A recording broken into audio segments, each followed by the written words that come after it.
Hello, Trifectol, and welcome to your deck review. I'm going to start the music now. For those of you joining us for the first time on YouTube, this is a series where I, Maldown, notorious hater, denier of fun things, flambeer of everything that brings you joy, will calmly and politely take a look at your deck's weird little PP, which is your premise and your practicum. Your premise is your idea behind the deck, is what you hope it can do. Your practicum is what you put in the 99, and whether or not it actually helps you do what you set out to achieve. So we're going to start talking about this deck's idea. Shout out one of the best deck titles I have seen in a minute. We're doing Spider-Man Voltron. And with your idea, honestly, this is one of the few times where somebody has woefully underrated how good their idea is. So we're doing Wraith Voltron. They are a hero. Sid buffs heroes by +1/+1 for each artificer you control and each artificer card in your graveyard. A deck can have any number of cards named Sid. Now, why on earth would we do this? Because we got high drunk. I was high as fuck and ordered 60 copies of Sid. We gotta use them. And I think you said, I don't think it's ever going to be good, but I'd like to improve it. I think it can be good. I think it can be good. I think it's going to take a lot of changes to your mindset. I think it's going to take a few changes to the deck list, but I think you've actually woefully underrated how good this is. I think we're in bracket 2 right now. You can get a very good bracket 2 deck out of this idea. I think this dog hunts in bracket 3, and I think you could knock people out before losing in bracket 4 even. Azorius is very, very powerful. You have access to a lot of stuff. So the main thing we've done wrong, and it's understandable. Did we really buy this many different arts? Holy God. Okay. It's understandable that we did this wrong because we were like, help. What's the tweet? Hold on.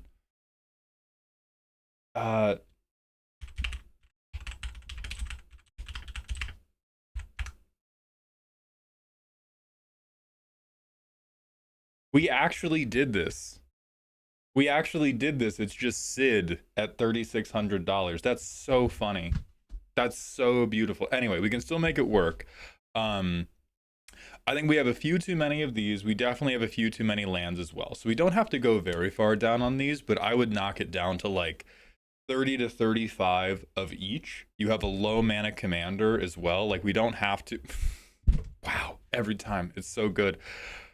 We don't have any big stuff to work up to, and we have a very, very clear output for how we're going to murder people. So I think you could get away with like 35 lands. I think you could get away with 30 to 35 SIDS. You talked about how you had been cutting interaction from the deck. I think you can cut proactive interaction, and you hit upon this point as well in your primer, which was, if you have problematic stuff, I can just kill you. Double strike can't be blocked. I can just knock you out of the game. Great. But we do need protective interaction. Now, the first piece of this, the way you're going to get away with not being just full of protective interaction, you got to learn how to politic better. That's going to be really hard in bracket 2. In bracket 2, a lot of people are either new to the game, tremendously bad at the game, or they're not tremendously bad at the game, but they're playing in bracket 2 because they don't want to be actively engaged with the game, which I personally disagree with, but it's not about me because I'm not them. So it can be very hard to get people to engage in your politicking, but you're gonna have to kind of learn the rhythms of like, how do I play Wraith, have her be small, and go, listen guys, I might be able to do something. Are you two cool for this turn if I do it to Jake? And you kill Jake. And you turn to Sharon and you go, Sharon, I might be able to do something. Are you going to be cool if I do it to Ronald? And then like, hey, I know you have the removal. Just wait till I get Ronald and then you can get me. And that gives you like a little bit more time to be relevant. It gives you more time to draw the protective interaction you do have. And you're like, oh, but I can never get people to bite that bait. They always see like a 5/5 double striker and they freak the fuck out. That's the other thing we have to change. Because right now we just have like a million very, very funny tags, by the way. I see your I recognize your game on the tags. I think what I worry about here is our self mill to get SIDS in the graveyard, right? Our primary method of getting SIDS in the graveyard is to spend mana to cycle them one at a time, or we're spending mana to mill them 2 to 3 cards at a time. That is going to be like impossible to politic with. because they're gonna see, ooh, scary, scary Voltron threat, and they're gonna see it getting buffer in front of their eyes. The type of strategy I would recommend for this deck, please, is gonna be feel a little bit more combo-y, but it's gonna involve more of you pretending like you just don't have it yet. I mean, maybe not pretending, like you don't lie about it, but don't present a. You should never be presenting an 8/8 wraith. Is my main point here. An 8/8 wraith is nearly impossible to politic with. It is close enough to being lethal that everybody's gonna freak the fuck out all of the time. Even if you try to spread the damage around, nobody wants to be put that close to lethal. Versus if you just like curve out, get Wraith, get one Sid, you're like, oh yeah, I have a like 2/2 great blocker, but I'm not really finding, I don't have a ton of juice. Then get 20 Sids in the graveyard. This is like even overkill for you because you only have to get to 11, right? When you're at 11 damage, you can kill somebody in one hit. Now, I don't know how many of these big ones we're going to be able to find without black. That's going to be a genuine difficulty for us. Let me do... Oh, 1 second. All right, we are now back. I had to give my girlfriend some pain medication because they had surgery today. So what do we have that's going to mill big style? Emery will mill 4. That's not very much. Factor Fiction, that'll get 5. This would do it pretty fucking big style. Brain Freeze, you're not going to storm. You already have this one, which I agree with this one, I think, the most. And it's not necessarily that these are bad, but they are so telegraphed as to the point of your own detriment. We want to be a bit telegraphed, but you being telegraphed is you putting an unblockable double striking commander on the field. You do that, then you pass the turn, you have telegraphed enough. A lot of people, particularly in bracket 2, and particularly like on the internet versus in real life, get this idea in their head that you have to like explain every fucking point of damage before it happens. It is telegraphed enough to say, here's my unblockable double striking commander. I'm going to Voltron her. So Otherworldly Gaze doesn't do an amazing amount. You could try Chord of Cunning. This would be a little bit freaky. I doubt it would work perfectly because you would have to hold Monarchy. Actually, I'm a little hotter on it because at minimum, it's going to hold parity with the other stuff you're doing. Right? Even if you never hold Monarchy, it's going to hold three cards every turn, which is the same as Chronic Flooding. Obviously, it's 1 mana more expensive, but we're in bracket 2, so I don't think that efficiency is going to be horrific for us. It would just be like turn 3 commander, turn 4 this, and then they go, what the fuck? And then turn 5 you play Sid, and then she's big. And hopefully you hit like 6 Sids in the graveyard. Haste. I don't know if I love haste, and my ambivalence towards haste in this strategy is because I think it is a problem better solved by politicking, better solved by the defensive interaction package being better, because you're talking about, oh well, she needs haste because if she doesn't have haste, I can never swing her. And I think that is because we're going about it in the 1 Lego brick at a time way, and if we went about it in the like more explosive way and we just had better cards to support her, we would not need it as much. Now Boots and Greaves, still pretty confident in. Skateboard and Lava Spur Boots are the ones that I don't believe in as much. I don't think Ward 1 doesn't do a heck of a lot unless we're working at very, very low mana values, and I don't think you can put together a kill at very, very low mana values in this deck, because you're probably going like, it's probably like, as the deck stands, it's probably around turn 6 to 8, maybe 5, that we're threatening a kill on one individual. So what else can we do that's a bit silly? You could cut your losses. It is 6 mana starts to be pretty expensive. River Turn Monuments, very, very good.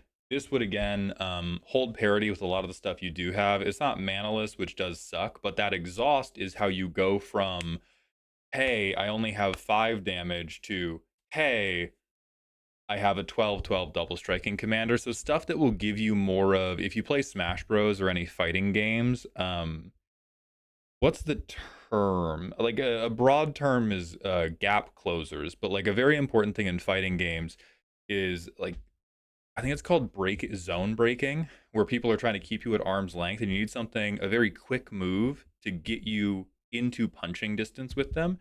That is what your deck is missing. We have a lot of things that will get us bigger and bigger and bigger over time, and hopefully, eventually, we will be inevitable. But the other thing we don't have is we don't really have card draw engines. So we have enough interaction that we probably find 1 card a game, maybe on a very lucky. We have cycling, but it's very, very mana inefficient. So we don't have a good way to get these cards into our hand. A thing that could help with that is you could lean more heavily on impulses. Maybe that's just what we turn 5 Cids into. Because if right now you're like, I want to lay down my commander, but like, I know Rebecca has the Swords to Plowshares, and I don't. All I have is Cids, so I'm just gonna. You're gonna be stuck cycling, spending 2 mana for every single card until you find the protection piece. Versus like, and this is the worst version. I always bring it up just as a point of comparison.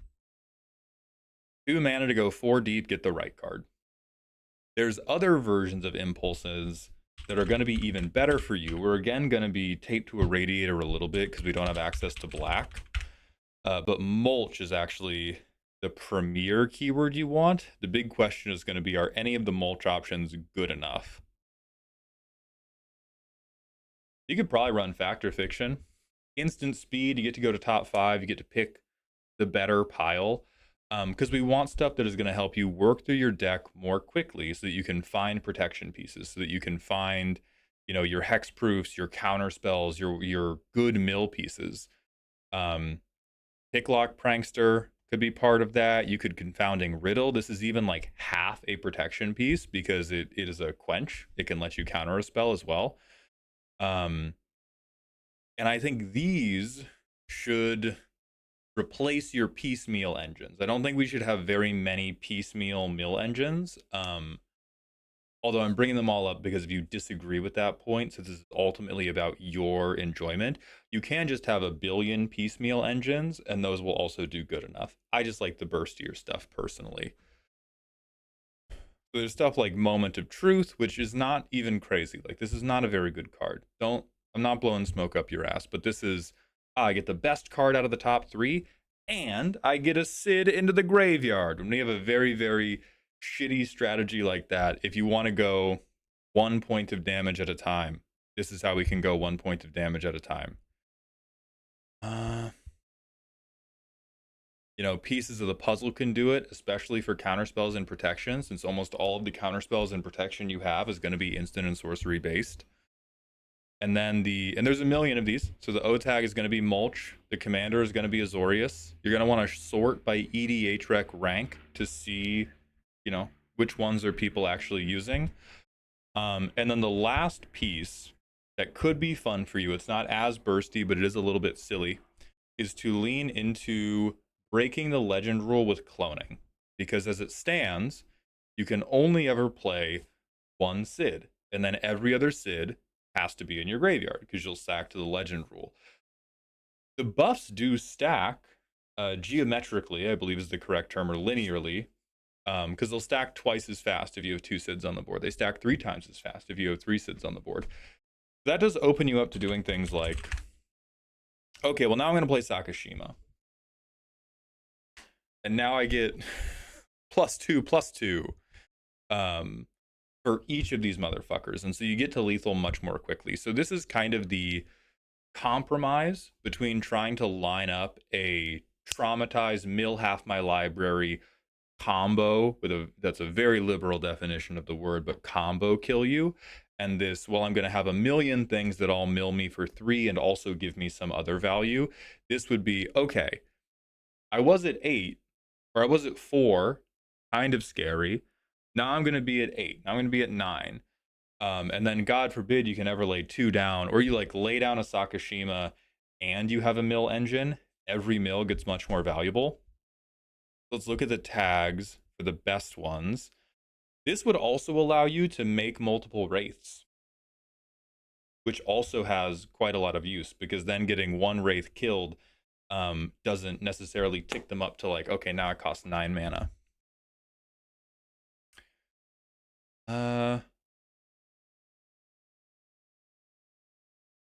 That's great. Oh, copy. There we go. We want copy legendary. I was like, that's insane that we don't have.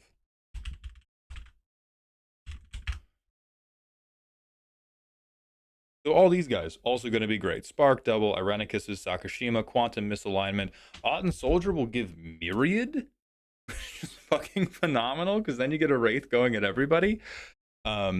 Imposter Syndrome is great both for Wraith and for Cid. I do think it's going to be pretty unlikely you ever get to swing Cid, but if the opportunity ever presents itself, then you get that good, okay, I'm double stacking all of these buffs because I'm going to have like, 2 to 4 Cid text box on my field. So those are the 3 ways I think you can go. I know what my favorite would be. Whichever way you go, bring the land count down a little bit, bring the Cid count down a little bit. You can stay above 30. I think you can probably make it at like 35. I don't think you need these 2 specific haste enablers, and I think these can be replaced with something better. I would say probably the best 2 to keep are Hedron Crab Timepiece. There is definitely some type of crackhead dream with grind lock, but because we are not doing any type of proliferation, no type of untapping shenanigans, I think it takes too long to become a good burst option versus something like Traumatize, versus something like Exhausting River Turn Monument. And there's going to be a part of you that's like, oh, Maul, but it's on the board. They're going to see it. Nobody respects this type of shit enough. Like, just don't remind them about it. Tell them about it. And then somebody's going to have a dinosaur. They're going to care about the dinosaur. They're not going to care about your dumb little frog Hot Wheels track. So if there's anything I have missed, please let me know in the comments. But whichever one of those 3 directions you go, or if you go in some terrible hodgepodge of the 3, I do think this will work. I think you could get to bracket 3 with this deck's idea. And it's just about tweaking, getting the right interaction, learning how to politic around it. So best of luck, and I hope this helped.